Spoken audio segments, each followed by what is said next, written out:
kung napapansin nyo kanina, pwede siyang patayin dito. Pwede siyang patayin. Pero ang nangyari, hindi nila napatay. Or, siguro ito, sira na. Ito. Kaya napaka-importante nito. Pag bibili kayo ng gas, checkin nyo kung hindi siya sira. Ito dapat, kung bibili kayo, checkin nyo to, kung gumagana ba ng maayos. Kasi halimbawa, ganun nangyari, nahugot to. Yung hose, nahugot yung hose. So, mangyari niya, tuloy-tuloy yung ganunan. Tuloy-tuloy labas ng LPG. So, pagka ganun nangyari ko, matutulad kayo dito, di ba? Sa pagsabog, tulad kayo. Pasok natin. Ngayon, ang gagawin nyo, na,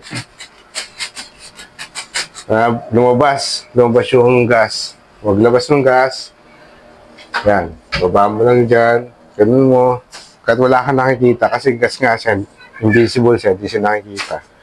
Ganyan mo lang siya, oh. Oh. Ganyan. Pagkalabas mong ganyan, pilit mo makalabas ng ganun. Yan. Pagka nasa labas na siya, yan. Ligtas na. So, makakaiwas ka dun sa pagsabog. Makakaiwas ka dun sa pagsabog. Dun sa nangyari sa dalawa kanina, makakaiwas ka sa ganun po senaryo.